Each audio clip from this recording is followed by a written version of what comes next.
ကောင်းတဲ့ကံပဲဖြစ်ဖြစ်မကောင်းတဲ့အကုသိုလ်ကံပဲဖြစ်ဖြစ်လူတွေဟာနေ့စဉ်မှာလုပ်နေကြတာကောင်းတာလည်းလုပ်တယ်မကောင်းတာလည်းလုပ်တယ်ကောင်းတဲ့အတွေ့တွေလည်းတွေးတယ်မကောင်းတဲ့အတွေ့တွေလည်းတွေးတယ်ရေပုံရခြုံငုံသုံးသပ်ကြည့်မယ်ဆိုရင်မကောင်းတာကတချို့ကများတယ်ပေါ့လူတိုင်းတော့မများပါဘူးကောင်းတာတွေများတယ်သို့တော့ကောင်းတဲ့လုပ်ရကလေးဟာနည်းနည်းပဲဖြစ်စေမကောင်းတဲ့လုပ်ရကလည်းမိနစ်ပိုင်းလောက်ဖြစ်စေစက္ကန့်ပိုင်းလောက်ဖြစ်စေနာဟိကမ္မံဝိနတတိကိုယ်တဏ္ဍမှာဖြစ်သွားပြီဆိုတဲ့ကပျောက်သွားတာမဟုတ်တော့ဘူးတဲ့ဒီလိုဆိုလိုတယ်နော်ဖြစ်သွားလိုက်တဲ့အခိုက်အလေးဟာအောင်မြင်ဖြစ်သွားလိုက်တဲ့ဟာကမေ့သွားပြီမဲ့တဘာဝတရားအလျောက်အိဋ္ဌသဘောတရားအရာဖြစ်ပြီးပြတ်သွားတာမှန်တော့လဲသူ့ရဲ့တတ္တိလေးသို့မဟုတ်မျိုးစိတ်ကလေးကကြာကြံ့ရသွားတယ်အဲဒီမျိုးစိတ်လေးကမြေနဲ့ရေနဲ့တွေ့ရင်ပေါက်တယ်လို့ပဲဘဝတစ်ခုကျိုးပေးဖို့အတွက်ဆင်းရဲဖြစ်နေတတ်တယ်ပေါ့ဒါကြောင့်မို့ဒါလေးကတော့မပြောပါတော့ဘူးဆိုပြီးတော့အကုသိုလ်ကံကိုလည်းသွားပြီးတော့အထင်မသေးတဲ့မူနော်ဒါကြောင့်မို့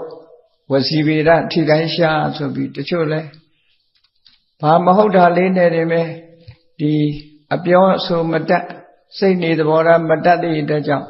သွားပြီးတော့ကဲရဲ့ရှုပ်ချမိသွားရင်အဲ့ဒါတစ်သလုံးဒုက္ခရောက်ပြီးဘဝတန်တရားမှာခောသုတ္တရာလောင်းကြည့်ပိစိကဗုဒ္ဓအိမ်ကြွလာတဲ့ပိစိကဗုဒ္ဓတပါးကလောင်းဘာရဲ့လို့မဟုတ်ဘူးအပျော်လို့တာတို့ရဲ့ပိစိကဗုဒ္ဓကဒီလိုလေးကြွတယ်ဆိုပြီးတော့ရွှေခွက်ကလေးပွေ့ပြီးတော့ခါလေးကုံပြီးရည်စရာလို့တာကကုံးမကြီးဖြစ်နေနော်တကယ်ကတော့အဲ့ဒါမျိုးလေးကစပြီးတော့အတော်ကြောက်စရာကောင်းတယ်လို့အကုသိုလ်ကံဥက္ကသေနတထေသာဇလန်းကိုကြည့်လိုက်အောင်မယ်ဆိုရင်သူဇနီးတွေကဗာပြောလိုက်တော့သူတို့ဆူတောင်းတဲ့အခါလှူဒန်းပြီးဆူတောင်းတဲ့အခါဟိုအရှင်မြတ်ကသူတို့ဆူတောင်းပြေးမှာကိုသိလို့ပြုံးလိုက်တာကိုသူကဘာမှတ်ချက်ပေးတော့ဆိုပြုံးတယ်ဆိုတာသူကသူပြုံးတာနေပါစေပေါ့မဟုတ်ဘူးတို့အရှင်ကနော်ခုခေတ်လိုပြောရင်တော့အနုပညာသမားထမရဲ့လို့ပြောတာပေါ့နော်တို့အရှင်ကဒီစတ္တမနဲ့တူပါတယ်လို့နော်စတ္တမနဲ့တူပါတယ်လို့ပြောလိုက်တာဟိုယောက်ျားလုပ်တဲ့ပုဂ္ဂိုလ်ကလည်းသူဇနီးပြောတဲ့အတိုင်းအေးဟုတ်မှာပေါ့ကွာလို့ဒါနဲ့ပဲသူတို့ဇက်ကစားရတဲ့ဘဝမျိုးတွေရောက်သွားတာနော်အဲ့ဒါတကယ်စဉ်းစားကြည့်မယ်ဆိုရင်ဘာမှဖြစ်လောက်တာမဟုတ်ဘူးလို့ပြောရမယ်ဘာမှဖြစ်လောက်တဲ့မဟုတ်တဲ့ကံလေးကလည်းအကျိုးပေးတတ်တယ်ဆိုတာအဲ့ဒါကိုပြောတာနာဟိကမ္မံဝိနတတိတဲ့ကုသိုလ်ကံပဲဖြစ်ဖြစ်အကုသိုလ်ကံပဲဖြစ်ဖြစ်ကိုလုံးမိတဲ့ကိုယ့်ရဲ့စိတ်ထဲမှာဖြစ်သွားတဲ့အရာလေးဟာအကုသိုလ်ကံဆိုရင်အမဲဆက်ကလေးပေါ့ကုသိုလ်ကံဆိုလို့ရှိရင်တော့အဖြူကလေးပေါ့အဲ့ဒီနှစ်ခုစလုံးဟာပျောက်ပြက်သွားတာမဟုတ်ဘူးတဲ့မျိုးစိတ်ကလေးတွေဖြစ်သွားပြီတနေ့တစ်ချိန်ကျအခွင့်သာလို့ရှင်အပင်ပေါက်လာမှာပဲလို့ဒီလိုပြောတာနော်ဒါကြောင့်မို့တတိထားရတယ်ကိုယ်နဲ့မဆိုင်တာဆိုရင်မဝေဖန်မိဖို့မပြောမိဖို့ကိုယ်စိတ်ကိုတတိထားပြီးတော့မြတ်စွာဘုရားရဲ့ဆုံးမဩဝါဒရှိတယ်နာဟိနပရိတံဝိလောမာနိနအကတံသူတစ်ပါးရဲ့မသိမလျော်တဲ့ကိစ္စတွေနော်နပရိတံဝိလောမာနိဆိုမလျော်ညီတဲ့ကိစ္စတွေမဝေဖန်နဲ့ဟောကတလောက်တာမလောက်တာတွေတော့ဝေဖန်နေနဲ့ဒီလိုဆိုလို့တယ်နော်ဝေဖန်ပြီးပြောလိုက်မယ်ဆိုရင်ကိုယ်မှအကုသိုလ်ဖြစ်သွားနိုင်တယ်လို့ဒီလိုဆိုတာနပရိတံဝိလောမာနိနပရိတံကတအတ္တနောဝအဝိခေယကိုယ့်ကိုယ်ပဲချီလူတွေကသူများဝေဖန်လိုက်တယ်ဆိုရင်သူများဝေဖန်တဲ့စိတ်ကိုတော့ကောင်းတဲ့စိတ်လို့သွားထင်နေတာအဲ့ဒါကမကောင်းတဲ့စိတ်ဖြစ်သွားတယ်ဒါလေးကိုသတိထားဖို့လိုတယ်နော်အကုသိုလ်ဆိုတာလွယ်လွယ်လေးနဲ့ဖြစ်တယ်ကြည့်မချီးမွမ်းတဲ့လူကိုချီးမွမ်းရင်လည်းအကုသိုလ်ပဲချီးမွမ်းတဲ့လူကိုကဲ့ရဲ့ရင်လည်းအကုသိုလ်ပဲဒီနှစ်ခုကမြတ်စွာဘုရားဟောထားတဲ့ဒေသနာတော်တွေထဲမှာရှိတဲ့ကောကလေးကတော့အလွန်သတိထားရမယ့်ကိစ္စတွေပေါ့မချီးမွမ်းတဲ့လူသွားချီးမွမ်းရင်လည်းအကုသိုလ်ဖြစ်တယ်ချီးမွမ်းတဲ့လူကိုသွားကဲ့ရဲ့မိရင်လည်းအကုသိုလ်ဖြစ်တယ်လို့ဒီလိုလုပ်မိလို့ရှိရင်နှုတ်ကိုအကြောင်းပြုပြီးတော့လူတွေဟာဒုက္ခရောက်တတ်တယ်လို့ တရားဝါတွေဒုက္ခရောက်တယ်ဆိုတာတရားဝါတွေရဲ့အကျိုးလောကသားတို့အတွက်မြတ်ဗုဒ္ဓဟာလမ်းကြောင်းတွေကိုဖြောင့်ပေးနေတာဖြောင့်ပေးတော့မြတ်စွာဘုရားရဲ့အဆုံးအမတွေကိုများများရပြီးများများတတိထားဖို့လိုတော့ပေါ့ဒါကြောင့်မို့တရားကိုများများနာရမယ်စာဗုဒ္ဓစာပေတွေကိုများများဖတ်ရဒီလိုဆိုတာပေါ့နော်တရားမနာရင်လည်းမသိဘူးစာပေတွေမဖတ်ရင်လည်းမသိဘူးသိဖို့လိုတယ်ပေါ့ဒါကြောင့်မို့များများသိအောင်မျက်စိကောင်းနေရင်ဖတ်ဖို့အခွင့်အရေးတွေရှိပါတယ်နော်နားကောင်းနေရင်လည်းနားထောင်ဖို့အခွင့်အရေးတွေရှိပါတယ်မျက်စိကောင်းတဲ့မျက်စိလေးကိုသွားဂိမ်းဆော့တဲ့နေရာသွားအသုံးချရင်မျက်စိမှုံမှာပဲရှိတာပဲဟောအဲ့ဒီနေရာမှာအသုံးမချဘဲနဲ့အဖို့တန်တဲ့လောကရေးရာဓမ္မရေးရာစာတွေဖတ်လိုက်မယ်ဆိုရင်အများကြီးကိုယ့်အတွက်အသုံးကျတာဖြစ်မယ်ပေါ့ဘယ်ရာပဲဖြစ်ဖြစ်တွက်ချက်ပြီးတော့လုပ်တဲ့နဲ့ပေါ့အဲ့ဒါလို့မလုပ်ဘူးဆိုရင်အပျော်ကလေးတစ်ခုတည်းအတွက်အပြင်းဖြေတာလေးတစ်ခုတည်းအတွက်ဆိုရင်ဘာအကျိုးရှိဘာမှအကျိုးမရှိဘူးအပြင်းလေးပြေသွားတာကိုပဲရက်လက်လို့သတ်မှတ်လို့ရှိရင်တော့ဟုတ်လားတနေ့ကုန်ပတ်စံတစ်ပြားမှမရဘဲနဲ့ကုန်းပြီးတော့ချင်းတူးတဲ့လူလိုပဲဖြစ်မှာပဲပတ်စံတစ်ပြားမှရအောင်ဘာလို့တူးတော့အပြင်းပြေတူးနေတဲ့လူမျိုးပေါ့ပတ်စံတစ်ပြားမှလည်းမရအဲ့ဒါမျိုးလိုပဲဒီကိုလုံးတဲ့လောက်ရရဲ့အကျိုးဆက် result ကိုသိချကြည့်ရကောင်းကျိုးဆိုးကျိုးဆိုတာကိုလည်းဝေဖန်သုံးသပ်ပြီးတော့ကြည့်ရဆိုးကျိုးတွေမရအောင်သတိထားဖို့မတ္တမအရေးကြီးတယ်အဲ့ဒီအရေးကြီးတဲ့အချက်တွေကိုမြတ်စွာဘုရားသခင်ကိုရောမြတ်ကသတိထားတတ်ဖို့ခေါ်တယ်နောက်ဆုံးမှာများများဆဆမဖတ်နိုင်လို့ရှိရင်မြတ်စွာဘုရားဟောကြားတဲ့ဓမ္မပဒဆိုတဲ့ဂါထာလေးတွေရှိတယ်ဇလန်းတွေတိတ်မဖတ်ချင်နေမြတ်စွာဘုရားရဲ့ဂါထာလေးတွေအတွေးခေါ်လေးတွေကိုဖတ်အတွေးခေါ်လေးတွေဖတ်ပြီးတော့ကိုယ့်ဘဝနဲ့ကိုယ်ဆက်ဟပ်ပြီးတော့ကြည့်ဇလန်းဆိုတာသင်္ကန်းစာယူဖို့အတွက်ပဲတချို့ကဇလန်းတွေကလူပဲဖြစ်တယ်ငါလည်းမဆိုင်ဘူးလို့ထင်သွားတတ်တယ်အဲ့တော့ဇလန်းကိုသာထားအတွေးခေါ်လေးတွေဓတနာလေးတွေကိုမြင်အောင်ကြည့်ဦးခုနဟာဓမ္မပဒကပဲနပရိသံဝီလောမာနိနပရိသံကတကတံသူတစ်ပါးရဲ့မလှော်လျော်တဲ့အနေထားတွေကိုတော့ကြည့်နေနဲ့နပရိသံကတံသူလောက်တာမလောက်တာတွေတော့မကြည့်နဲ့အတ္တနောဝအဝိခေယကိုယ့်ရဲ့မတော်မလျော်ဖြစ်နေတာလားဆိုတာသာကြည့်တယ်ကိုလောက်တာမလောက်တာကိုသာကြည့်တယ်ဒီလိုဆိုတာမြတ်စွာဘုရားဒါဆုံးမဩဝါဒပေးသူများကမကြည့်နဲ့လို့ဆိုကြည့်ရင်နောက်ကပါလိုက်လာပြောမိသွားလေပြောမိသွားလို့ရှိရင်ကိုပြောတဲ့အတိုင်းမဟုတ်ရင်ဒုက္ခရောက်တခါတော့ကဒီမြို့တစ်မြို့မှာတော့ရကျောင်းတစ်ကျောင်းမှာယဟန်တော်နှစ်ပါးနေကြတယ်ဆိုတော့အဲ့ဒီယဟန်တော်တစ်ပါးကသူကတရားသူတရားပြရာပြီးသားယဟန်တာပုဂ္ဂိုလ်သူ့မှာဘာရှိတုံးဆိုအစာအိမ်မကောင်းတဲ့ယောဂရှိတယ်ဆွမ်းခံသွားတဲ့အခါကျတော့အချိန်စောနေလို့ရှိရင်ဒကာဒကမတွေကဘာလောင်းတော့ဆိုယာကုပူပူလေးတွေလောင်း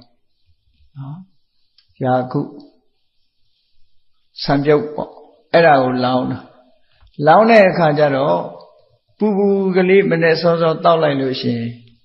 လေငြိမ်သွားအောင်လို့ဆိုပြီးတော့အဲ့ဒီကိုတော့ပူပူလေးလမ်းဘေးတနေရာမှာထိုင်ပြီးတော့ဖုံးပေးတာနောက်သူနဲ့မလမ်းမကန်းကနေလာတဲ့ဆွမ်းခံကိုတော့မြင်တဲ့အခါကျတော့လမ်းဘေးမှာတစ်တုံးလေးပေါ်မှာနော်ဆင်ပြေသလိုဖုံးပေးနေတဲ့ကိုတော့ကိုကြည့်ပြီးဒီကိုတော့နဲ့ဗိုက်ဒီလောက်ဆန်ရသလားပေါ့မတော်မလျော်ကြောင်းကြမှာဖုံးပေးတာမဟုတ်ဘူးလမ်းဘေးဖုံးပေးရမလားလို့တစ်တင်အပြစ်တင်နဲ့မျက်နှာနဲ့ကြည့်သွားစိတ်ထဲရတယ်တွေးတာနော်စိတ်ထဲကတွေးပြီမဲ့လို့မျက်စိကစောင်းပြီးတော့ကြည့်သွားတာကြည့်တာနဲ့ပဲဟိုကတော်ကလည်းသိလိုက်တယ်ငါ့ကိုပြစ်တင်နေတာပဲသူကတော့သူ့ရည်ရွယ်ချက်နဲ့သူလုပ်တာလေကိုသိတာမဟုတ်ဘူးသူ့ဘာယောဂရှိတာဟိုကတော်သိတာလည်းမဟုတ်သို့တော့အဲ့ဒီကိုတော်ကလည်းညံ့တဲ့ကိုတော်တော့မဟုတ်ဘူးသောတပန်သူကလည်းကျောင်းရောက်တဲ့အခါကျတော့အဲ့ဒီနှစ်ပါးဆုံးတော့ခုနကယဟန္တာပုဂ္ဂိုလ်ကမေးတယ်ငါရှင်တရားသူရပြီလားဆိုသူသောတပန်ဖြစ်တဲ့ကြောင့်အဲ့ဒါဆိုလို့ရှိရင်မင်းသောတပန်ဖြစ်နေတာလေးကိုရောသောတပန်ဖြစ်နေတာလေးကိုပြစ်မှုကျွလွန်ထားတယ်တဲ့တတိထားပြီးတော့ပြန်စဉ်းစားလိုက်ပြီးတောင်းပန်လိုက်အောင်တဲ့ပြောသွား အဲ့ဒီကြတော့မှသူတတိယပြီနှုတ်နဲ့ပြမမိတာဟောဒီကိုရောကြီးနဲ့စာတတ်ရံကောဆိုတာမတော်မလျော်ကြီးပဲလို့ဒီလိုသွားပြီးတော့ပြစ်တင်တာကြည့်ပြီအဲ့ဒီမှာတောင်းပန်နေဆိုတဲ့အကြောင်းပါတယ်နော်အေးလောကကြီးမှာတခါတလေအပြစ်လို့မဟုတ်တော့တဲ့မထင်ရတော့တဲ့အရာကလည်းအပြစ်ဆိုဖြစ်သွားတယ်မြတ်စွာဘုရားသခင်ကိုရောမြတ်ကအဲ့ဒါလို့အသေးဖွဲလေးတွေကစပြီးလောကသားတွေတတိထားမိအောင်လောကသားတို့အတွက်မြတ်ဗုဒ္ဓနေမအားနာမနာကျူပန်းအထောက်ထားသက်တော်55နှစ်ဝါရော20ဆိုပြီးခဲ့သက်တော်54နှစ်ဝါရောဆိုပြီးတဲ့နောက်မှာ21ဝါမြောက်ကနေစပြီးတော့မြတ်စွာဘုရားဟာဝါတွင်အချိန်ခါကိုတော့ဖြင့်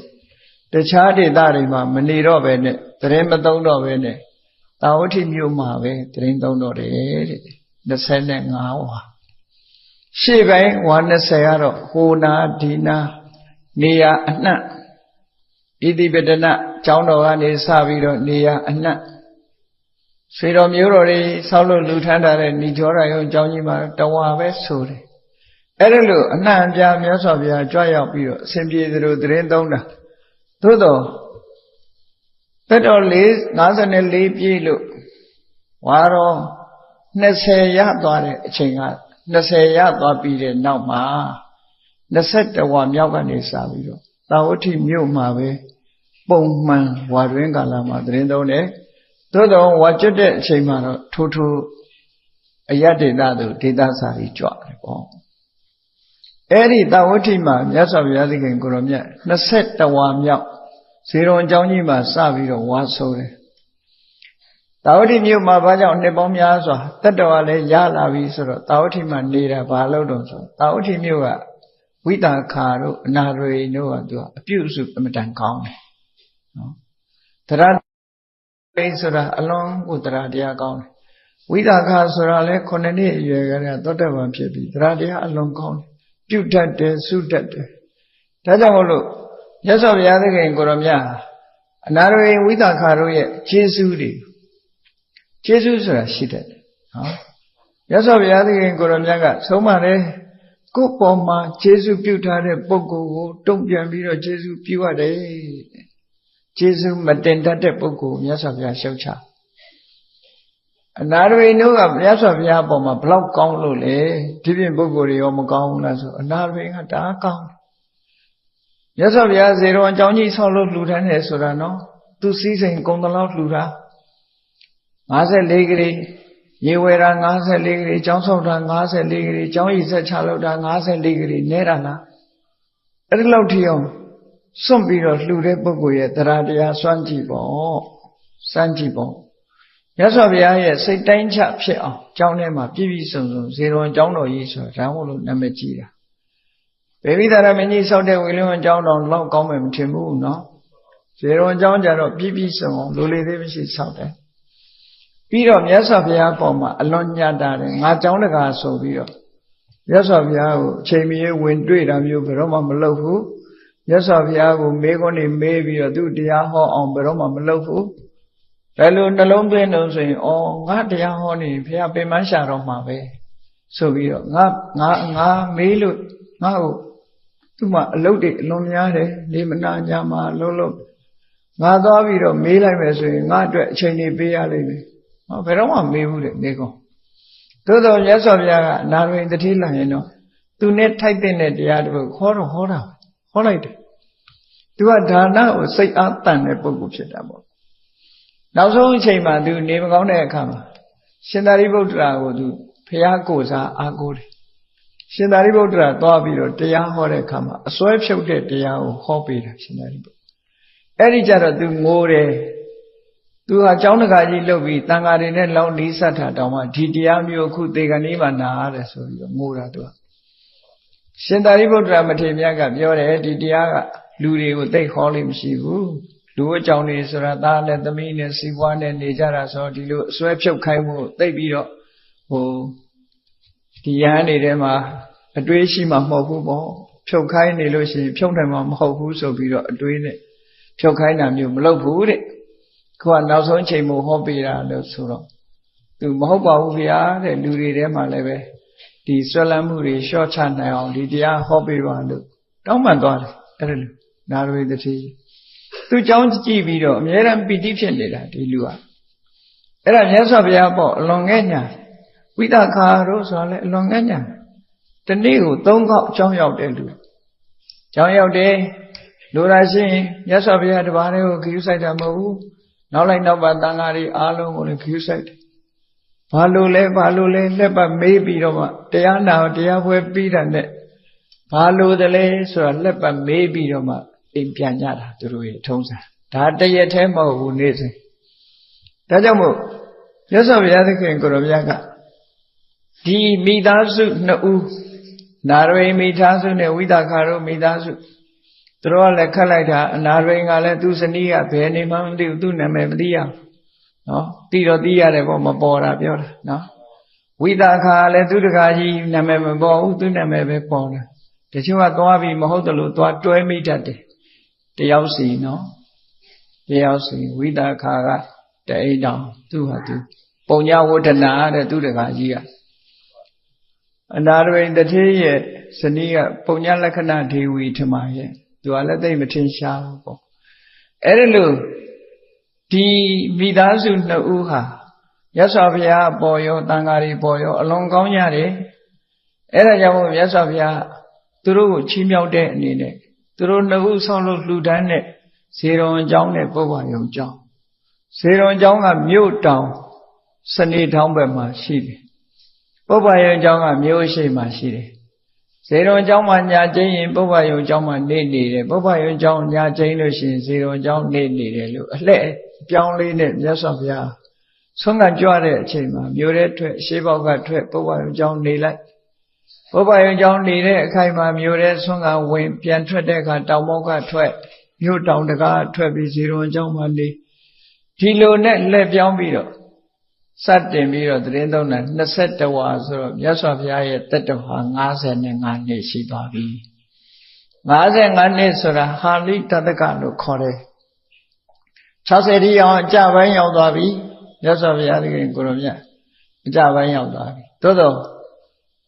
ပါရမီပုံရိပ်အမှတ်တစိတ်တွေနဲ့အင်မတန်မှဒီကျမ်းမာတဲ့ပုဂ္ဂိုလ်လို့ဆိုရမှာအဲ့ဒါကြောင့်မို့လို့တက်50ကျော်လို့ဆိုပြီးမဲ့လို့အင်မတန်မှနုပြုတ်ဆဲပဲလို့ပြောအောင်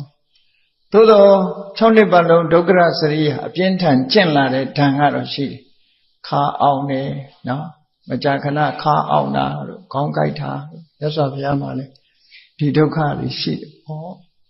သို့တော့ဒီဒုက္ခတွေကိုမရေးတွက်ဖဲနဲ့မြတ်စွာဘုရားလောကသားတို့အတွက်အကျိုးစီးပွားချက်ချင်းကြွရောက်ပြီးတော့တရားဓမ္မဟောပြောခဲ့တာပေါ့50သက်တော်55နှစ်21ဝါမြောက်ဇေရုံကျောင်းတော်ကြီးမှာသတင်းသုံးတဲ့အချိန်အနာရဝိတထေကြီးဆောက်ပြီးတော့လှူထားတဲ့ကန္တကုရီတဲ့မွေးကြိုင်တဲ့အနတ်နေနဲ့ထုံမွမ်းထားတဲ့ကျောင်းငယ်ငယ်ကုတိဆိုတာနိုင်ငံသားတွေကတော့ကုတိလို့ပဲခေါ်တယ် meditation ကုတိလို့ဗမာပြည်ကတန်ခါလောကမှာဆိုရင်ကုတိဆိုလို့ရှိရင်တော့အိမ်နာလို့ပဲသိနေကြတယ်အဲ့ဒါလို့အသိများနေတယ်ဘုန်းကြီးတို့ငယ်ငယ်တုန်းကလည်းကုတိဆိုလို့ရှိရင်အိမ်နာကိုခေါ်နေတာဖြစ်နေ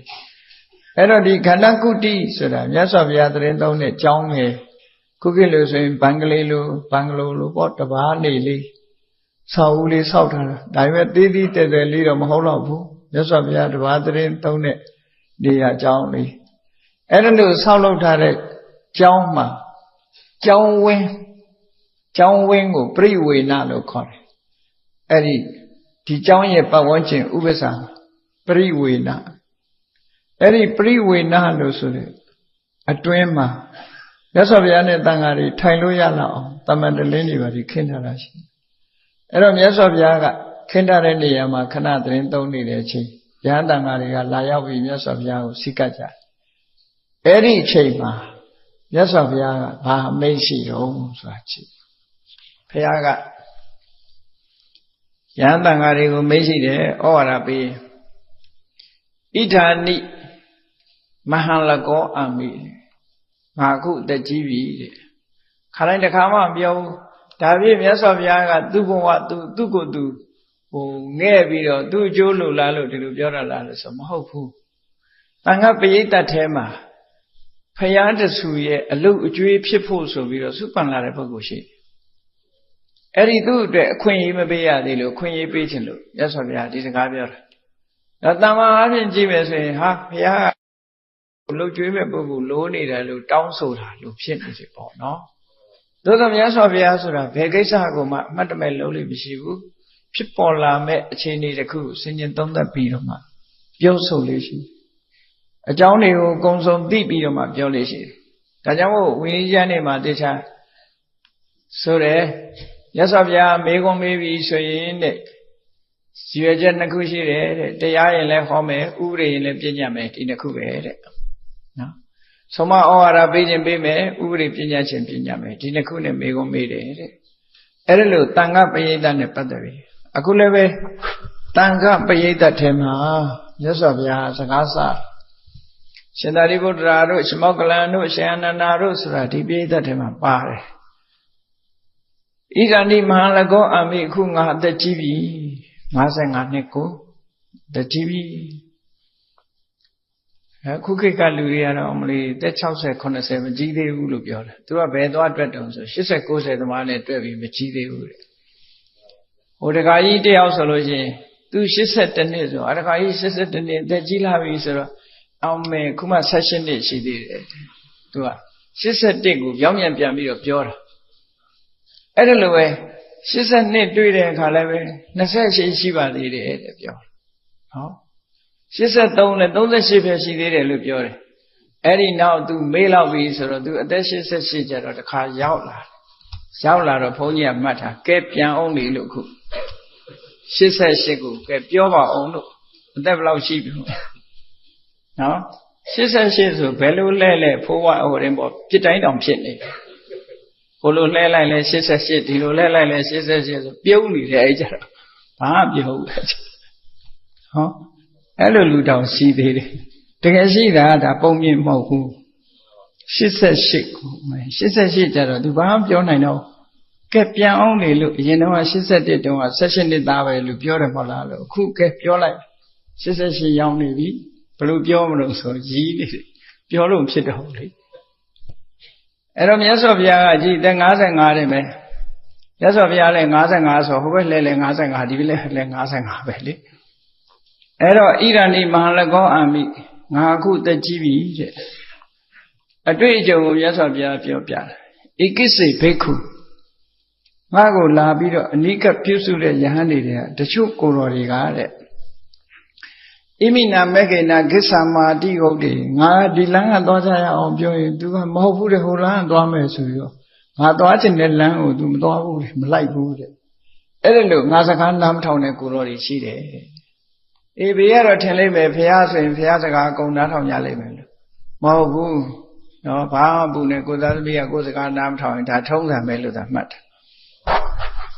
ကိုတပည့်ကကိုစကားနားမထောင်နဲ့ဘုရားတော်မှာပဲနားမထောင်တဲ့ကိုယ်တော်ရှိအဲ့ဒါလို့နှလုံးသွင်းတတ်ရဟောအဲ့ဒါလို့ပြောပြီးတခြားလမ်းကသွားတယ်တဲ့ပြီးတော့တချို့ယန်းတွေကတဲ့မြေကြီးပေါ်သူ့တပိတ်သင်္ကန်းတွေကိုချပစ်ပြီးတော့သူသွားခြင်းနဲ့လမ်းသွားတယ်တဲ့အဲ့လောက်တော့လှုပ်တာနော်ဖရာသင်္ကန်းတပိတ်ကိုယူလာပြီးတော့မြေကြီးပေါ်ချထားပြီးတော့အဲ့လိုသွားတာပြီးတော့တချို့ကိုယ်တော်တွေကြတော့နေပါဦးငါတစ်ပါးတည်းရှိသေးတယ်နောက်တစ်ပါးလာမှသွားပါဆိုတော့မနေနိုင်ဘူးတဲ့အရှင်ဘုရားကကိစ္စပြီးနေပြီတဲ့အရှင်ဘုရားတရားကျင့်စရာမရှိဘူးတဲ့တပည့်တော်ကအခုမှဘာမှတရားလို့မရသေးဘူးသွားရမှာပဲဆိုပြီးဒီလိုဆွသွားတဲ့ကိုယ်တော်လည်းရှိတာနော်အဲ့ဒါလို့သွားတဲ့ပုဂ္ဂိုလ်တွေရှိတယ်တဲ့အဲ့ဒါကြောင့်မို့လို့ငါအတွက်အမြဲတမ်းပြုစုလို့ကြွေးမဲ့ယဟန်တစ်ပါးလိုနေပြီတဲ့အဲ့ဒါကိုမင်းတို့သိကြလို့ပြောလိုက်ဟုတ်တယ်လေခေါင်းဆောင်တယောက်အနေနဲ့ဒီလိုပြောမှာပဲဒါအဲ့ဒါမြတ်စွာဘုရားကသူ့အတွက်ပြောတာလားလို့ဆိုမဟုတ်ဘူးလို့ဘုန်းကြီးတို့စဉ်းစားလို့ရဘာလို့လဲဆိုမြတ်စွာဘုရားဆိုတာနော်ဒီသူ့ကိုယ်ရေးကိုယ်တာကိစ္စနဲ့သူများကိုဒီလိုအမျိုးပြောမှာမဟုတ်ဘူးဘာလို့လောကသားတို့အတွက်ကြိုးပမ်းတာ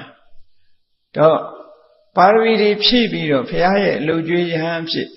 ပါရမီဖြည့်လာတဲ့ပုဂ္ဂိုလ်နေရာမှာနေရာမပေးရသေးဘူးဖရာတဆူပွင့်နေဆိုလို့ရှိရင်ဆူတောင်းလာတဲ့ပုဂ္ဂိုလ်တွေရှိတယ်လက်ရရန်တပြည့်အကတဝကဖြစ်ဖို့လက်ဝဲရန်အကတဝကဖြစ်ဖို့နော်ဒါတွေကဆူတောင်းလာဂုဏ်တုဝိသေသရနဲ့ဆူတောင်းလာအဲ့ဒီပဲအရေးကြီးတာဥပဋ္ဌာကဆိုတဲ့အလုပ်ကျွေးရဟန်းအဲ့ဒါလည်းဆူတောင်းလာတာတားတော်ဆိုတာလည်းဆူတောင်းလာတယ်မိဘနှစ်ပါးဒါတွေအကုန်ဆူတောင်းလာတာထူးခြားတဲ့ဆူတောင်းနေတဲ့တည်းမှာအဲ့ဒီအလုပ်ကျွေးရဟန်းဟာထူးခြားတဲ့ဆူတောင်းတဲ့မှာပါတယ်ပေါ့မြတ်စွာဘုရားတဆူပွင့်လို့ရှိရင်မတူထူးခြားတာလေးတွေကအဲ့ဒါလို့ဖော်ပြနေရှိတယ်ဒါကြောင့်မို့မြတ်စွာဘုရားဥပဋ္ဌာကလို့ခေါ်တဲ့အနိကပြုစုတဲ့ယဟန်အဲ့ဒီယဟန်အတွက်ခွင့်ရေးပေးခြင်းလို့ဒီစကားကိုစတင်မိန့်ကြားတယ်လို့ဒီလိုမှတ်သားရမယ်ပေါ့ဘာလို့ဆို55နှစ်ဆိုမမချာချာကြီးပဲရှိသေးတယ်လေမမချာချာကြီးပဲရှိသေးတယ်သို့တော့ဒီအချိန်ကနေပြီးတော့ဒီယာရုခတ်ထားတဲ့သဘောမျိုးပေးတာအဲ့ဒီမှာဒီနေရာမှာဥပဋ္ဌာကလို့ဆိုတာအလုတ်ကျွေးယဟန်လို့ဘာသာပြန်ကြတယ်ဥပဆိုတာအနိကပ်ပြီးတော့ထာကယတ္တိသူအနိမှာတာဝန်ယူပြီးတော့ပြုစုတယ်ဘာတွေတာဝန်ယူပြီးတော့ဘုရားကိုပြုစုရတော့ဆိုလို့ရှိရင်ကြည့်သွားတယ်ခရီးသွားတယ်ဆိုဘုရားရဲ့တပိတ်သင်္ကန်းတွေပြင်ပေးတယ်ခောက်ပေးတယ်သိမ့်ပေးတယ်နောက်ကနေယူပြီးတော့လိုက်တယ်ပေါ့ဒီလိုပေါ့နော်အဲ့ဒါလို့ရေချိုးမယ်ဆိုလို့ရှိရင်ရေနွေးရေအေးစီစဉ်ပေးတယ်မနဲ့မျက်နှာသိဖို့ဆိုရင်မျက်နှာသိရေတို့တပူတို့ဒါတွေအစဉ်သင့်ထားပေးတယ်ပေါ့တပူဆိုတာခုခေတ်ကတော့သွားလိုက်တန်နေနဲ့သွားလိုက်ဆေးတွေနဲ့လွဲတယ်လေရှေးခေတ်ကတော့အဲ့လိုမဟုတ်ဘူးတပူက3မျိုးလောက်ရတယ်3မျိုးဆိုတာအထူရဲ့အပါရဲ့အလတ်စားရဲ့အိန္ဒိယနိုင်ငံမှာတော့ခုချိန်ထိသုံးနေတော့ပဲတမာယိုးတွေကိုဖြတ်ထားပြီးတော့ကားဂိတ်တွေတို့မြေထားတွေတို့ဆိုပြီးတော့ဒန္တပောနာဆိုပြီးလိုက်ရောင်းနေတာဒန္တပူနဲ့ရောင်းတာရှိတယ်ကလားတွေပါနော်သွားတိုက်တာအဲဒီတမာယိုးနဲ့သွားတိုက်တဲ့အလေးထားခုချိန်ထိပဲရှိတော့မယ်အဲ့တော့မြတ်စွာဘုရားအတွက်မနဲ့သွားတိုက်ဖို့တို့မျက်နှာသိဖို့တို့ဆိုတာလေးတွေကိုဆင်သင်လုပ်ပေးတာကြောင်းတန်ရှင်းလုပ်ပေးတာရေမိုးစီစဉ်ပေးထားတာမြတ်စွာဘုရားကဖဏမစည်းသည့်အတွက်ကြောင့်ဆွမ်းခံကြွလာတယ်ဆိုခြေဆေးဖို့တွေပါဒီအကုန်လုံးဒီလိုဝေယဝိဆလေးတွေကိုအမြဲလုံးမဲ့ပုဂ္ဂိုလ်ပေါ့အဲ့ဒီပုဂ္ဂိုလ်မျိုးဒီလိုပုဂ္ဂိုလ်မျိုးကလည်းဒီလိုလုပ်ဖို့အတွက်ဆူတောင်းလာမှရတယ်ပေါ့အဲ့ဒီမှာ120တွင်းကရောအဲ့ဒီလိုပုဂ္ဂိုလ်တွေမရှိဘူးလားဆိုရှိတယ်ဘယ်နှပါးလောက်ရှိတော့ဆိုရင်9ပါးလောက်ရှိ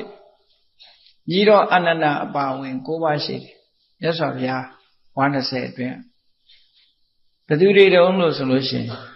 ရှင်နာဂသမလာဆိုတဲ့ခေါ်ရှိတယ်နောက်ရှင်နာဂိတနံပါတ်2ကနံပါတ်3ကဥပဝါနာဒီပုဂ္ဂိုလ်ရဲ့အကြောင်းကိုတဖြည်းဖြည်းအသေးစိတ်ခေါ်ပြမယ်နောက်ကြုံတဲ့အခါကျနော်နံပါတ်4ကသူနခတ္တယဟန်နံပါတ်5ကစုံဒနံပါတ်6ကတာဂတနံပါတ်9ကရာဓာနဲ့နံပါတ်8ကမေဂိယနံပါတ်9ကရှင်အနန္ဒာဆိုပြီးမြတ်စွာဘုရားကိုကြုံတယ်လို့ဝင်ရောက်ပြီးတော့ volunteer ပေါ့ဝကြီးုံငယ်ပြုတဲ့ပုဂ္ဂိုလ်တွေဒါပေမဲ့သတ်မှတ်ပြီးတော့တာဝန်အနေနဲ့ပေးတာမဟုတ်ဘူးအဲ့တော့ကြုံတယ်လို့ဝင်ပြီးတော့လုပ်ကြတဲ့ပုဂ္ဂိုလ်တွေကြုံတယ်လို့ဆိုတာကမကြုံရင်မလုပ်ဘူးဆိုတဲ့အဓိပ္ပာယ်ရလေဒါကြောင့်မို့ဒီဘာသာနဲ့တင်းပေါ့အဲ့ဒီလို PS ကိုထားဖို့ဒီလိုဆိုတာပေါ့နော်ဘာသာနဲ့တင်းမြတ်စွာဘုရားတဲ့ဥပဋ္ဌာကဆိုတဲ့ယဟန်ရတုအဲ့ဒီလိုမြတ်စွာဘုရားပြောတဲ့အခါကျတော့စိတ်မကောင်းဖြစ်ကြတယ်စိတ်မကောင်းမှုဆိုတာ2မျိုးရှိတယ်လို့မှတ်သားတာသံဃာပိဋကတွေထဲမှာရှင်သာရိပုတ္တရာတို့ရှင်မောက္ကလန်တို့စိတ်မကောင်းဖြစ်ကြတယ်ဆိုတာဘယ်လိုဖြစ်တာတော့ဆိုတော့ဓမ္မတံဝေခလို့ခေါ်တယ်ဓမ္မတံဝေခဆိုတာဟာအကုသိုလ်လန့်တာမဟုတ်ဘူးအကုသိုလ်စိတ်နဲ့လန့်တာမဟုတ်ဘူးနော်အကုသိုလ်စိတ်နဲ့လန့်တာမဟုတ်ဘဲနဲ့ကုသိုလ်စိတ်နဲ့ငါတို့မေးလိုက်တာတော်တော်ဆိုးဝါးပါလားဆိုတဲ့လန့်နေမျိုးလန့်တာနော်အဲ့ဒါကိုဓမ္မတံဝေခလို့ခေါ်တယ်အကုသိုလ်နဲ့လန့်တာကြောက်တာကြတော့ဒေါသနဲ့လန့်တာကြောက်တာအခုယန္တာပုဂ္ဂိုလ်တွေမှာလန့်တာမရှိဘူးလားဆိုရှိတယ် ဘာနဲ့လန့်တာတော့ဓမ္မတံဝေကလို့ဓမ္မတံဝေကဆိုတာဘာပြောတာတော့ဆိုဥတ္တပပါဝေနဲ့အတိညာလို့ဒါလို့ဆိုတယ်သဟောတ္တပညာနာသဟဥတ္တပညာနာဥတ္တပညာနာဆိုတာကြောက်လန့်တဲ့ဉာဏ်လို့ဆိုလို့အတိညာနဲ့စဉ်းစားပြီးတော့ဩတို့မလုံးမိတာမှားလိုက်တာတို့ဒါမျိုးမဖြစ်သင့်ဘူးနဲ့ဆိုပြီးတော့စိတ်မကောင်းဖြစ်ကြတယ်ပေါ့နော်ရှင်သာရိပုတ္တရာတို့စိတ်မကောင်းဖြစ်ပြီးရှင်သာရိပုတ္တရာအရင်ဆုံးထပြီးတော့တပည့်တော်ပြုစုပါမယ်ဗျာတပည့်တော်ကိုယ်တိုင်ပြုစုပါမယ်ဆိုပြီးတော့ရှောက်တော့မြတ်စွာဘုရားလက်တားတယ်မဟုတ်ဘူးသာရိပုတ္တရာမင်းဟာအမှန်တမ်းဉာဏ်ကြီးတဲ့ပုဂ္ဂိုလ်ဖြစ်တဲ့အတွက်ကြောင့်ငါမရှိတဲ့နေရာမင်းရှိနေငါရှိနေတယ်လို့ပဲဟုတ်လားယန္တာငါတွေတရားဓမ္မနဲ့ပတ်သက်ပြီးမရှင်းမလင်းရှင်သာရိပုတ္တရာသွားမေးကုန်ရှင်းဒီလိုဟောမြတ်စွာဘုရားရဲ့ကိုယ်စားအလုံးလုံးနိုင်တယ်မြတ်စွာဘုရားဟောတဲ့တရားမျိုးကိုတွေ့ယူပြီးတော့ထူးထူးခြားခြားဟောပြောနိုင်မြတ်စွာဘုရားဟောတဲ့ဓမ္မစက္ကကိုထပ်ပြီးတော့လက်ပတ်စေနိုင်တဲ့ပုဂ္ဂိုလ်ဟာရှင်သာရိပုတ္တရာတစ်ပါးပဲရှိတယ်လက်ပတ်စေနိုင်တယ်အဲ့တော့ရှင်သာရိပုတ္တရာငါနဲ့ငါ့ကိုပြုစုဖို့မလိုဘူးမင်းစုတောင်းတာအဲ့ကတာဝကစုရှင်မောဂလန်ကလည်းထားလျှောက်တယ်အဲ့ဒီတန်ဃာတွေအားလုံးအတိတိမဟာတာဝကကြီး80လုံးကစိတ်မကောင်းဖြစ်ပြီးတော့ထားလျှောက်ကြတယ်အတိတိအဲ့ဒီထဲမှာပါတဲ့ရှင်အနန္ဒာတပါးပဲမလျှောက်ဘူးဟုတ်တုတ်ထိုင်နေတယ်ဟုတ်တုတ်ထိုင်နေတယ်ကျန်တဲ့ကိုယ်တော်တွေကတော့သူလုံးပါမယ်နဲ့ထားလျှောက်ရှင်အနန္ဒာမလျှောက်ဘူးမလျှောက်တော့ဘေးကကိုယ်တော်တွေကဟာငါရှင်အနန္ဒာလျှောက်လေဆိုတော့သူကဘာပြောတော့ဆိုတောင်းလို့ရတဲ့ယာတုဟာတန်ဖိုးမရှိပါဘူးလို့ပြောတယ်နော်ဒါလည်းတတိထားစရာကောင်းတယ်ပေါ့သူ့ရဲ့စိတ်နေသဘောထားကြည့်တောင်းယူလို့ရတဲ့အရာဟာတန်ဖိုးမရှိပါဘူးမြတ်စွာဘုရားသူ့မြင်ပါတယ်တဲ့သူပြုစုတာတွေလည်းသူပြုစုဘူးတဲ့ပေါ့သူသဘောကြရင်အနန္ဒာငါပြုစုလို့ပြောရင်ရတာပဲညီကိုတုံးခွဲပဲတော်သေးတာပဲရှင်အနန္ဒာဆိုတာသုတ္တရဏမင်းကြီးရဲ့ညီအရင်အမိတောရဏတာကိဝေမင်းကမွေးတာသူ့သားသူ့နှမလေးကနန္ဒာဆိုတာတယောက်ရှိနော်မောင်နှမနှစ်ယောက်စလုံးသာသနာပေါင်းရောက်နေတာသူတို့မြတ်စွာဘုရားနဲ့ရှင်အနန္ဒာဆိုတာဖွားဘက်တော်အဲ့တော့လောက်ယဉ်နှီးထားတဲ့တပိညီကိုဖွားဘက်တော်တက်တူရွယ်တူသို့တော့သူကစုပန်လာတဲ့ပုဂ္ဂိုလ်ပဲအဲ့တော့ရှင်အနန္ဒာရှင်ဘုရားတောင်းလိုက်လေလို့ဆိုမတောင်းဘူးသူကမတောင်းတဲ့အခါကျတော့မြတ်စွာဘုရားဘာပြောတော့ဆိုသူ့ပေးရမှာဒီယာတုကဘာလို့သူဆုတောင်းခဲ့တာသူပါရမီဖြည့်ခဲ့တာဒီအတွက်ပါရမီဖြည့်တာကျန်တဲ့ပုဂ္ဂိုလ်တွေကဒါအတွက်လောက်တာမဟုတ်ဘူးအဲ့တော့မြတ်စွာဘုရားအတိတ်ကိုကြည့်ရနော်ယာတုဆိုတာခန့်နေတိုင်းခန့်လို့မရဘူးဒီလူကငါထုဆိုပြီးခန့်လိုက်လို့ဖြစ်တာမှမဟုတ်တာငါအမျိုးငါတပည့်ဆိုခန့်တာမဟုတ်ဘူးဒီလူကတော့ဒီယာတုနဲ့ဒီနေရာမှာသူကဆုယူလာမြတ်စွာဘုရားသခင်ကိုရမြတ်တောင်ယာတုခန္ဓာရေးနဲ့ပတ်သက်ပြီးတော့အပြစ်တင်ပြောဆိုခံရတယ်လူတွေအင်္ဂါတွေထဲမှာနေမယ်တူတူပြောတာရှိတယ်ရှင်သာရိပုတ္တရာတို့ရှင်မောကလန်တို့အက္ခတာဝကယာတုပေးတော့အတော်မကြည်မနှက်ဖြစ်ကြမကြည်မနှက်ဖြစ်တယ်ဆိုတာယဟန္တာတွေကမဖြစ်ပါဘူးပုထုဇဉ်တွေကဖြစ်တယ်လူတွေဆိုတာဘယ်လိုက်တယ်လို့ထင်ကောင်းထင်တတ်ကြတယ်ပေါ့တဘာဝမတရားဘူးလို့ပြောဖြစ်တတ်ကြတယ်လူရဲ့စိတ်ဆိုတာနော်တရားတွေမတရားဘူးဆိုတာမြတ်စွာဘုရားပဲသိတယ်ခုရှင်အနန္ဒာမထေရမြတ်ကိုမြတ်စွာဘုရားဗာမိတ်လိုက်တော့ဆိုအာနန္ဒာသူများတိုက်တွန်းစရာမလိုပါဘူးသူ့ဟာသူသိပါတယ်လို့ဒီစကားလေးပဲပြောလိုက်တာအဲလိုပြောလိုက်တာနဲ့ရှင်အနန္ဒာကမြတ်စွာဘုရားကိုလျှောက်တယ်တပည့်တော်ပြုစုပါမယ်တဲ့နော်မြတ်စွာဘုရားကိုပြုစုပါဒါပေမဲ့လို့သူတောင်းဆိုချက်ရှင်မျိုးတော့သူကြွတင်ပြီးတော့တောင်းမရစေဘူးတောင်းဆိုချက်ရှင်မျိုးအဲ့ဒါကိုဆုရှိပါလို့ဆိုဆုဆိုတော့ဒီပြင်ဆုတွေလို့ထင်နေမစုံတော့တောင်းဆိုမှုရှိချက်သူတောင်းဆိုတာဘာလို့တော့ဆိုရင်တောင်းဆိုတဲ့အခါမှာသူမလို့ချင်တာမလုပ်ချင်တဲ့အချက်ပေါ့တောင်းဆိုတဲ့ထဲမှာသူကဘာတွေတောင်းဆိုတာမလို့ချင်တာ၄ခုနဲ့လိုချင်တာ၄ခုအဲ့၄ခုပဲသူတောင်းဆိုမှုကနော်သူမလို့ချင်တာတွေကိုလည်းသူတောင်းဆိုတယ်မလုပ်ပြရစေနဲ့လို့တောင်းဆိုတယ်နော်အဲ့တော့ဘာလို့ဆိုအခွင့်အရေးယူတာမျိုးသူမလုပ်ဘူး အခွင့်အရေးယူခြင်းကိုသူမလုပ်ချင်ဘူးလောကလူတွေကအခွင့်အရေးမရခင်ကပဲယူခြင်းနေတာလေအဲ့တော့ရှင်အာနန္ဒာရဲ့စိတ်ဓာတ်ကသူကအခွင့်အရေးယူတာမျိုးမလုပ်ချင်လို့အဲ့ဒါနဲ့ပတ်သက်ပြီးတော့သူ့ကိုအခွင့်အရေးမပေးဖို့တောင်းဆိုတာဘာတွေအခွင့်အရေးမပေးဖို့တောင်းဆိုတော့ဆိုမြတ်စွာဘုရားကိုတရားဓမ္မတွေကကြီးညိုလို့လှူလိုက်တဲ့သင်္ကန်းသူ့ဘယ်တော့မှမပေးပါနဲ့အဲ့ဒါ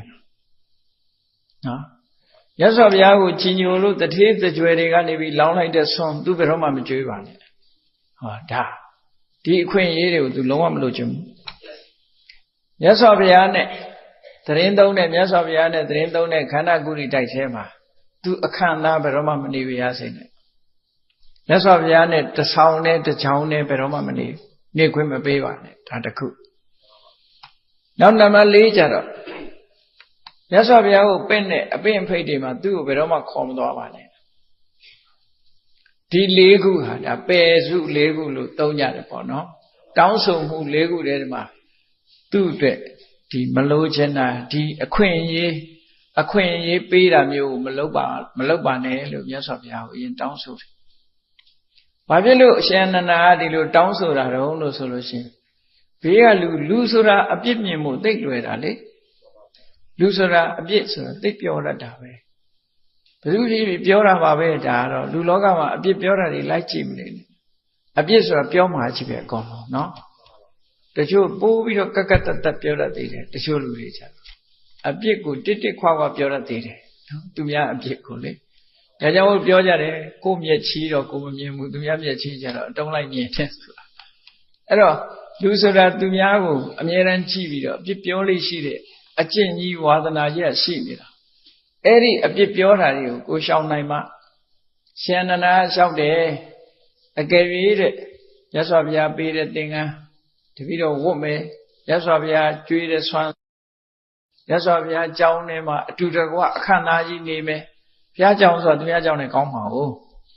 အဲ့ဒီထဲမှာနေမယ်ဘုရားကပင့်နေဘယ်နေရာဖြစ်ဖြစ်အာနန္ဒာတို့လိုက်ရတယ်ပေါ့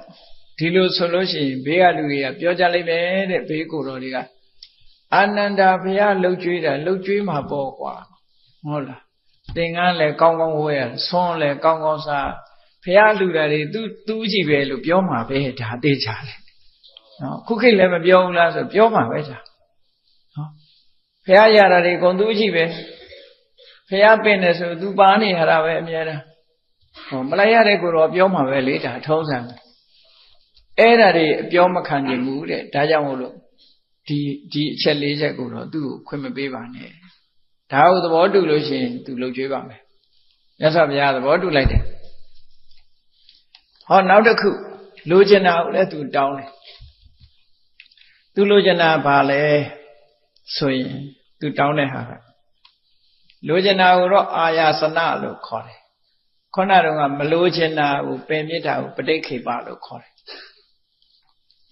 လိုချင်တာဘာတောင်းလို့ဆိုလို့ရှိရင်တဏှာယာကတရားဓမ္မတွေကနေပြီးတော့အရှင်အာနန္ဒာမြတ်စွာဘုရားကပင့်ပြီးတော့တပည့်တော်တို့အိမ်ကြွပါသို့မဟုတ်ဘယ်မြို့ပဲရွာအရှင်ဘုရားတို့လမ်းကြုံလို့ကြွပါဆိုရှင်အာနန္ဒာကလက်ခံခဲ့တယ်လက်ခံတဲ့အခါဘုရားကိုပင့်မရဘူးဆိုရင်သူရှက်ကွဲမယ်လေအဲ့ဒါမျိုးကိုသူကနံပါတ် 1အနေနဲ့တပည့်တော်လက်ခံခဲ့လို့ရှိရင်မြတ်စွာဘုရားတပည့်တော်ကိုလိုက်လျောတဲ့အနေနဲ့တပည့်တော်ပင့်တဲ့စီကြွပေးရမယ်ဒါတခုနော်ဒါလည်းတရားပါလေတရားတယ်နော်တရားတယ်သူရှင်အနန္ဒာလက်ခံထားတာကိုမြတ်စွာဘုရားလိုက်လျောရမယ်တခုနောက်ခရီးဝဲကနေပြီးတော့ဧည့်သည်တွေအဝေးကြီးကနေတိုင်းတစ်ပါးတွေကနေနယ်တစ်ပါးတွေကနေနယ်တခြားတွေကနေလာပြီးတော့မြတ်စွာဘုရားကိုလာပြီးတော့ဖူးတွေ့ကြတယ်ဆိုတာအဲ့ဒါလို့ဖူးတွေ့တဲ့ပုဂ္ဂိုလ်တွေကိုရှင်အနန္ဒာတပည့်တော်တို့ဘုရားကိုတွေ့ခြင်းလို့ပါဆိုရင်ချက်ချင်းတွေ့ခွင့်သူဟာတောင်းဆိုနိုင်ခွင့်ရှိရမယ်ဘုရားကိုချက်ချင်းလိုက်ပြီးတော့တွေ့အောင်လုပ်ပေးနိုင်ဒီလိုဆိုလို့အခွင့်အရေးနော်ဒီအခွင့်အရေးလေးကိုတပည့်တော်ပေးပါတဲ့ဆိုမြတ်စွာဘုရားပေးနောက်တစ်ခါတပည့်တော်မှာတဲ့ယင်ထဲကမရှင်းတဲ့အချက်လက်တွေရှင်းအချိန်မရွေးမြတ်စွာဘုရားကိုမေးခွင့်ပေးပါဒါတခုနောက်ဆုံးတစ်ခုကတော့ဘာလို့ဆိုရင် ရှင်ဘုရားတပည့်တော်မပါတဲ့နေရာဒီမှာဟောခဲ့တဲ့တရားတွေမှန်သမျှတပည့်တော်ပြန်ပြီးတော့ပြောပါရီထိုးပေါ့နော်ရီထိုးလို့ပါပြန်ပြီးတော့ဟောပြပါတပည့်တော်ဒါဖြင့်ဒါတွေဘာလို့ပြောတာတုံးလို့တောင်းဆိုရတုံးဆိုရင်ဒါတွေကအများတွေနဲ့ပတ်သက်ပြီးတော့ကဲရစရာဖြစ်နိုင်တယ်တဲ့ဟာအာနန္ဒာဘုရားနောက်ကနေပြီးခောက်ခောက်ပါအရေးလိုလိုက်နေပြီးတော့ကြည်စမ်းသူပင့်တဲ့နေရာဆိုရင်လည်းဘုရားကညင်းတယ်သူဘာမှအသုံးမချဘူးပေါ့နော်သူဘုရားကသာလှုပ်ကြွေးနေတာသူဘာခွင့်ရေးမှမရဘူးလို့ပြောတယ်လို့ပြောမှာပဲလေသူဘာခွင့်ရေးမှမရဘူးအဝေးကလာတဲ့ပုဂ္ဂိုလ်တွေကိုလည်းသူ့မှာဘာအာဏာမှမရှိဘူးဘုရားတောင်မှဆုံးပေးခွင့်သူ့မှာမရှိဘူးဟောဒီလိုပြောလိုက်မယ်တဲ့တန်တရားရှိတာတောင်သွားပြီးတော့သူ့မှာမေးပိုင်ခွင့်မရှိဘူးဘာများအခွင့်အရေးရှိလို့တော့ဟောလူဆိုတာကြံ့ကြံ့ဖန်ဖန်ပြောတယ်လေအဲ့ဒါလို့ပြောလိုက်မယ်တဲ့နောက်ကိုယ်ရမှာဟောခဲ့တဲ့တရားကိုပြန်ဟောဖို့ဆိုတာကြလူတွေကပြောကြလိုက်မယ်တဲ့အာနန္ဒာဘုရားနောက်ကနေအရေးလူတစ်ခေါက်ခေါက်လိုက်နေပြီကိုယ်ဟာလေးမေးလိုက်မသိဘူးဒီဟာလေးမေးလိုက်မသိဘူးဆိုရင်တပည့်တော်ရှက်စရာကောင်းမှာပေါ့ဒါမို့လို့ရှင်အနန္ဒာဟာမြတ်စွာဘုရားတရားတော်တွေကိုအများကြီးမှတ်သားပြီးတော့ကြက်မှတ်နေတဲ့ပုဂ္ဂိုလ်တူပဲဖြစ်တယ်ဘယ်နေရာပါဟောခဲ့တာဖြစ်ဖြစ်အကုန်လုံးမြတ်စွာရှင်အနန္ဒာဧဝမေတုတံဆိုတာရှင်အနန္ဒာစကားတွေပဲဧကံတမယဘဂဝါတာဝဋ္ဌိယဒါသကေဝိရဒါသတိဖြင့်ရှင်အနန္ဒာဏိဒံပြုခဲ့တဲ့စကားတွေအဲ့တော့ရှင်အနန္ဒာအကုန်မှတ်မိတယ်ဆိုတာဉာဏ်ကောင်းလုံးအားကြီးလို့မှတ်မိတာလို့ဒီလိုကြီးတယ်မတွက်နဲ့လုံလဝိရိယကောင်းလို့မှတ်မိတယ်အမြဲတမ်းကြက်မှတ်ပြန်ဆိုပြီးတော့နေတာသူကနော်ဝိရိယတအားကောင်းတယ်မှတ်ဉာဏ်လည်းကောင်းတယ်ဝိရိယလည်းကောင်းတယ်အေးမှတ်ဉာဏ်လေးတော့ကောင်းပါတယ်ဝိရိယမကောင်းဘူးဆိုလည်းပျောက်သွားမှာပဲခေါင်းကုပ်စဉ်းစားသဘင်နေတာကျွတ်မှာဘာမှထွက်လာမှာမဟုတ်ဘူးအဲရှင်အနန္ဒာမထေရမြတ်ကနောက်ကြတော့တွေးလိုက်မယ်သူ့ရဲ့အကြောင်းအရာတွေကိုဖော်ပြတဲ့အခါကျအဲ့ဒါလောက်ထိအောင်ရှင်အနန္ဒာမထေရမြတ်ကလည်းအမျှော်မြင်ကြီးမားတယ်သူတောင်းဆိုချက်ရှစ်မျိုးမြတ်စွာဘုရားခွင့်ပြုမယ်ဆိုရင်ဘယ်သူမှပြစ်တင်စရာမရှိတော့အဲ့ဒါဆိုလို့ရှိရင်မြတ်စွာဘုရားရဲ့ဒီအလုတ်အကျွေးအဖြစ်သူတောင်းဝန်ယူရမယ်ဆိုအင်တမဝတ္တရားချေအောင်ရှင်အနန္ဒာကမြတ်စွာဘုရားပြုစုတယ်ဘယ်သူလုံနိုင်မလို့စဉ်းစားကြည့်မြတ်စွာဘုရားဘာမှပြောစရာမလိုတော့အောင်ရှင်အနန္ဒာဟာအရင်ကလည်းလူကျွေးပြုစုခဲ့ပြီးတော့အချိန်နဲ့တပြေးညီနော်ချိုးစရာရေဆိုလဲအစနစ်ခြေဆေးဖို့ရေဆိုတာလဲအစနစ်တပူအစနစ်ညနာတဲ့အစနစ်အကုန်လုံးသင်္ကန်းတွေဘာတွေကစပြီးတော့အကုန်လုံးပြင်ဆင်ပေးအစနစ်မြတ်စွာဘုရားရဲ့အရေးကဲလဲလွန်သိတခါတလေမြတ်စွာဘုရားကနှုတ်ကထွက်ပြီးတော့ပြောတာမဟုတ်ဘူးအရေးကဲတင်ပြတယ်တခါတည်းဟန်သူ့ကိုတပိတ်ရှင်အနန္ဒာဟိုတပိတ်မယူခိုင်းမနဲ့ကိုယ်တိုင်ကြွပြီဆိုရင်ဘယ်သူမှမလိုက်ကြတဲ့နောက်ကဒါမြတ်စွာဘုရားရဲ့သင်္ကေတပဲသူတပိတ်သူယူပြီးသွားပြီဆိုရင်သူတပါးတည်းသွားမယ်ဒီလိုသိထားရတယ်ပေါ့နော်သူတပါးတည်းကြွမယ်ဆိုတာကိုလေမြတ်စွာဘုရားနှုတ်နဲ့ပြောနေတာမဟုတ်ရှင်အနန္ဒာကအကဲခတ်တာနဲ့အကုန်သိတယ်ရှင်အနန္ဒာဆိုတာသူကအလွန်အကဲခတ်ကောင်းတဲ့ပုဂ္ဂိုလ်လို့မြတ်စွာဘုရားကိုယ်တိုင်ချီးမွမ်းခဲ့တယ်နော်အနုမာနလို့ခေါ်တယ်မှတ်ပြီးတော့သိတဲ့နေရာမှာရှင်အနန္ဒာအကောင်းဆုံးဘယ်နေရာမှာအမိန့်ရှိတာတုံးလို့ဆိုတဲ့အခါဘယ်နေရာမှာအမိန့်ရှိတုံးဆိုညတခေါင်ရံကိုလာပြီးတော့ဂါထာနဲ့မြတ်စွာဘုရားကိုလာပြီးတော့ရွတ်ပြီးတော့လျှောက်ထားဣဒံဟိတံစေတဝနံဣတိတံကနိတိဝိတံအာဟုထံဓမ္မရာစေနပီတိသင်္သန္ဒနံမမစေတော်အကြောင်းကြီးတန်ဃာတွေသတင်းသုံးနေတဲ့မြတ်စွာဘုရားကိုယ်တိုင်သတင်းသုံးတဲ့စေတော်အကြောင်းကြီးသူ့အတွက်ပီတိဖြစ်စရာကြီးပါလို့ပြောပြီးတော့ရှင်သာရိပုတ္တရာဟာတန်ဃာတွေထဲမှာတော့ပညာအရှိဆုံးပါပဲဆိုတဲ့စကားနဲ့ဆုံးသက်ပြောသွားတဲ့စကားကိုမြတ်စွာဘုရားကညကနတ်သားတယောက်လာလျှောက်တယ်လို့ပြောလိုက်တာနဲ့ပဲဒီနတ်သားဟာတခြားလူမဖြစ်နိုင်ဘူးအနာရဝိပဲဖြစ်မယ်ဆိုတာရှင်အနန္ဒာတတ်ပြီးတော့ပြောနေဘာလို့လဲဆိုဒီဇေတော်ကြောင့်ပြောတာမဟုတ်ဘူးရှင်သာရိပုတ္တရာကိုသူကအလွန်ကြီးညိုတယ်မြတ်စွာဘုရားပြီးရင်ရှင်သာရိပုတ္တရာကိုအကြီးညိုဆုံးပဲအကြောင်းတကားကြီးอ่ะဒါအကြီးညိုတယ်ဒါကြောင့်မို့ဧတဝပရမောတိသာရိပုတ္တောဝပညာဧတဝပရမောတိ ပညာနဲ့ဆိုရင်ရှင်သာရိပုတ္တရာဒိဋ္ဌမ်းပဲဖျားလွယ်သူအမြင့်ဆုံးပဲလို့ဒီစကားလေးနဲ့တင်သူကဒါရှင်သာရိပုတ္တရာကိုကြီးညိုတဲ့စကားပြောတာဟာဆိုတဲ့နာရဝိတထေးပဲနာရဝိကဖြစ်လာတဲ့နတ်သားပဲဖြစ်ရမယ်နာရဝိတထေးကတည်သွားတာသတင်းရကြမှာရအောင်ပါလေနတ်သားတယောက်လာလျှောက်တယ်ဆိုတဲ့သတင်းကအရင်ရောက်တယ်နာရဝိတထေးဆုံးသွားတဲ့ညကနေလာပြောတဲ့စကားအဲ့ဒါကြောင့်ဒီအတန်ကြားလိုက်တာနဲ့ဒါအနာရဝိတထေးရဲ့စကားပဲဆိုတာကိုရှင်အနန္ဒာကတတ်ပြီးတော့ပြောနိုင်အဲ့ဒါကြောင့်မြတ်စွာဘုရားက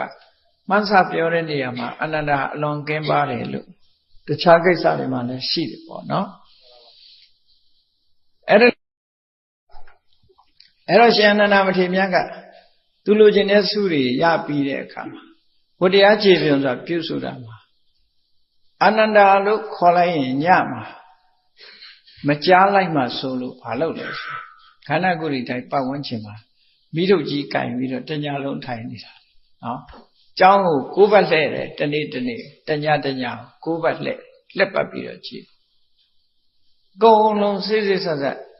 နော် security ပါယူတဲ့သဘောပဲသူဟာရှင်အနန္ဒာမအိပ်မနေမြတ်စွာဘုရားကိုဒီလိုဆောက်ရှောက်ခဲ့တဲ့ပုဂ္ဂိုလ်အဲ့ဒါနှစ်ပေါင်းဘယ်လောက်တုန်းဆို25နှစ်ပေါင်း25နှစ်လုံး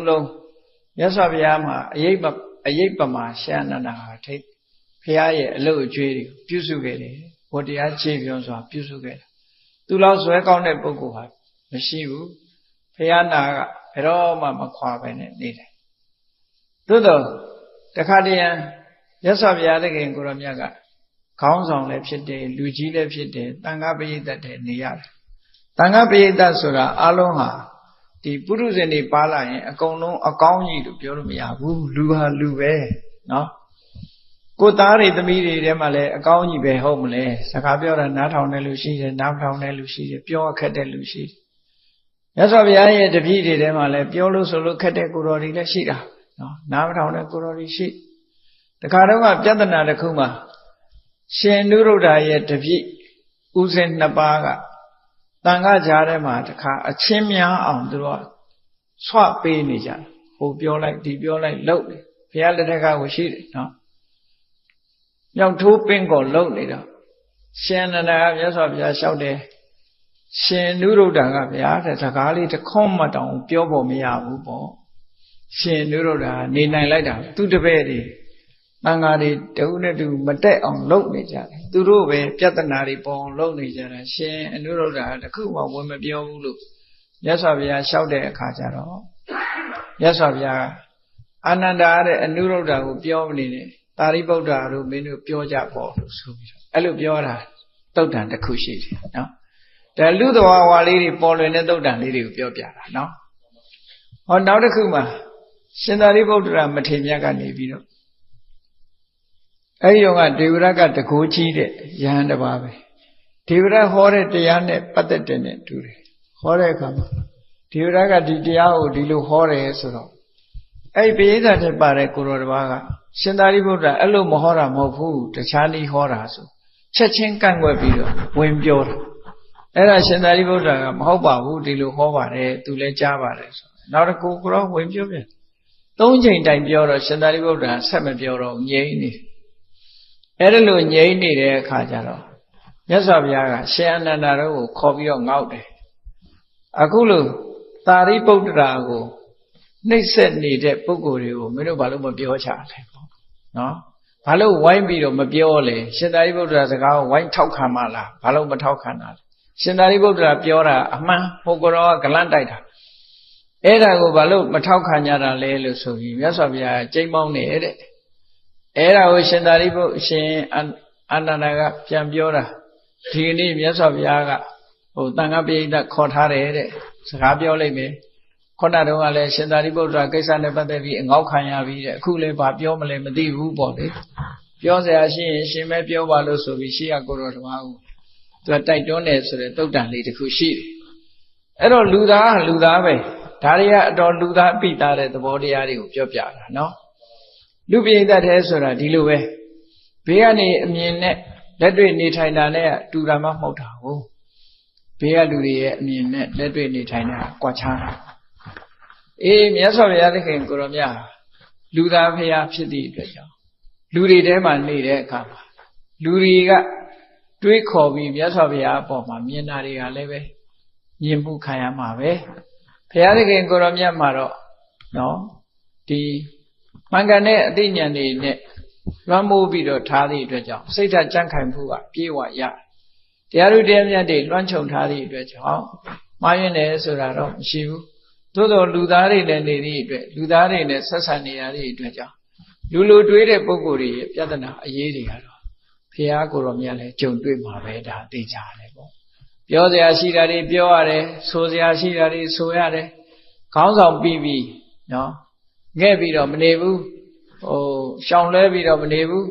ဒီခါတော့ကရှင်သာရိပုတ္တရာရှင်မောက္ကလန်တို့ဥဆောင်တဲ့အင်္ဂါတွေမြတ်စွာဘုရားစီလာကြတယ်လာရင်ကနေပြီးတော့တပိတ်သင်္ကန်းတွေသိရင်ကြောင်းရှိတဲ့ကိုရောကြီးနဲ့စကားပြောတဲ့အခါကျဲလောင်ဖြစ်သွားတယ်အတန်လေးနည်းနည်းဆူတော့မြတ်စွာဘုရားကဏ္ဍကုရိတိုက်ထဲကထွက်လာပြီးတော့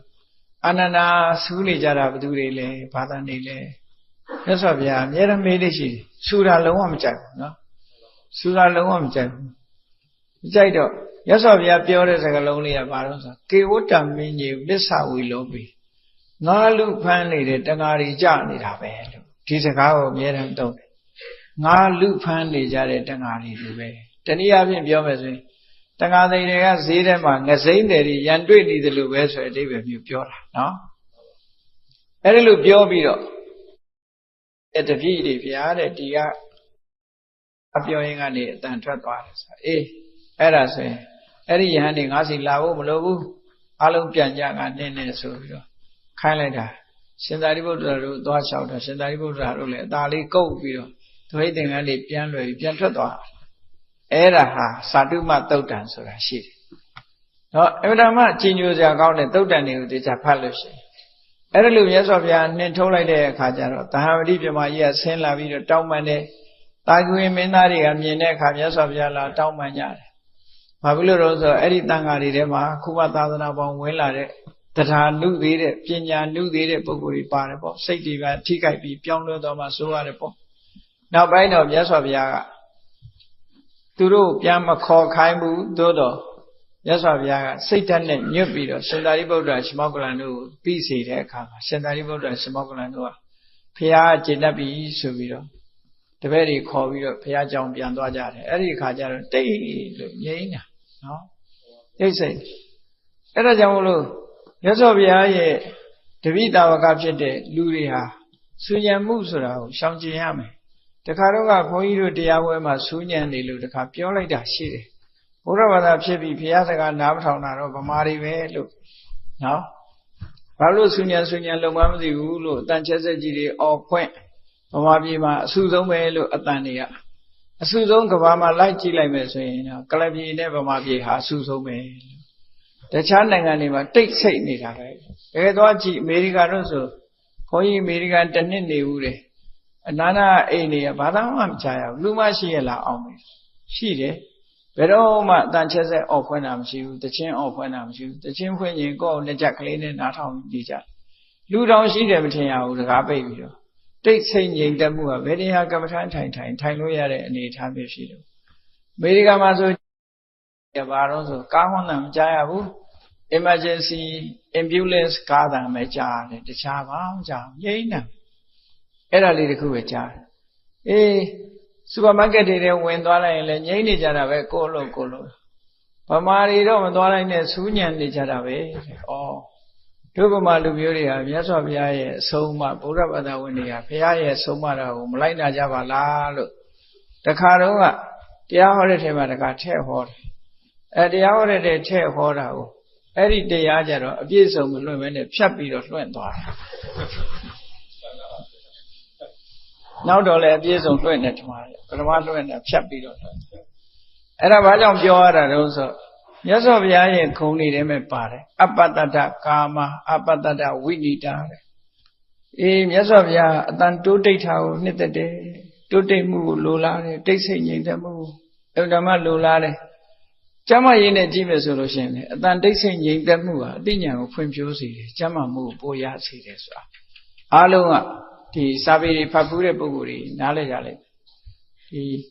နားထဲမှာအတန်တွေဆူညံပြီးတော့ရိုက်ခတ်နေခြင်းဟာကျမကြီးကိုထိခိုက်စေတယ်ပေါ့လူတွေမှာလည်းထိခိုက်စေတယ်အဲ့ဒါကြောင့်မလို့တိတ်ဆိတ်ငြိမ်သက်တာဟာအလွန်ကောင်းတယ်နော်တန်ချဲဆက်ကြီးတွေအော်ဖွင့်တာဘုန်းကြီးတို့ဘယ်တော့မှဒါကြီးတွေရက်ခိုင်းမှမလဲလို့ပဲဆုတောင်းရုံပဲဆုတောင်းနိုင်ပါတယ်ကောင်းတာလှုပ်လို့ဆိုးတာလှုပ်လို့တန်ချဲဆက်ကြီးတွေအော်ဖွင့်နေတာတော့ဒီအိန္ဒိယနိုင်ငံကအတူယူထားတာလားတော့မသိဘူးတခြားနိုင်ငံတွေမှာတော့တဲမရှိဘူးအဲ့ဒါနော်အိန္ဒိယနိုင်ငံမှာလည်းဒုရခပူဇာဆိုနားခွဲမသာအောင်မိပြီးတော့ဟောအိန္ဒိယရောက်တယ်အဲ့တော့တိတ်ဆိတ်ငြိမ်သက်မှုကိုမျက်နှိုးချပြီးတော့ဘုရားပွဲကျောင်းပွဲအစတိတ်ဆိတ်ငြိမ်သက်စွာအလေးအနက်ဆောင်ရွက်နိုင်ကြရင်တော့အလွန်ကောင်းတယ်လို့ဟောမြတ်စွာဘုရားသခင်ကိုရောမြတ်ရဲ့လက်ထက်တော်ခါကာလတော့55နှစ်တက်တော်ရွယ်ရှိတယ်မြတ်စွာဘုရားသခင်ကိုရောမြတ်ဟာငါတက်ကြည့်ပြီငါ့ကိုထာဝရပြုစုမဲ့ပုဂ္ဂိုလ်လိုအပ်တယ်လို့ရှင်အာနန္ဒာကိုစောင်းခဲ့ပြီးတော့ပြောတဲ့စကားအဲ့ဒီနေ့ကနေစပြီးတော့အလုံးသဘောတူရှင်အာနန္ဒာမထေရမြတ်ကသူကိုယ်တိုင်မြတ်စွာဘုရားထံတယောက်ထားတောင်းပန်ပြီးတော့ဥပဋ္ဌာကဆိုတဲ့အလုအကျွေးယာဓုကိုစတင်လက်ခံခဲ့တာဖြစ်ပါတယ်အဲ့ဒီကနေစပြီး25နှစ်ပြိဋိဘံစံတိထိအောင်ရှင်အာနန္ဒာမထေရမြတ်မြတ်စွာဘုရားဝတ္တရားခြေပြုံးစွာပြုစုလိုကျွေးခဲ့တယ်ဆိုတာကိုနာယူမှတ်သားကြပြီးလောကသားတို့အတွက်မြတ်ဗုဒ္ဓရဲ့ကြိုးပမ်းချက်တွေကိုအခုလိုသိရှိပြီးတော့ဝမ်းမြောက်ဝမ်းသာမြတ်စွာဘုရားရဲ့ခုံတွေကိုကြည်နူးတဲ့တရားအဖြစ်အောက်မေ့နိုင်ကြပါစေကုန်သတည်း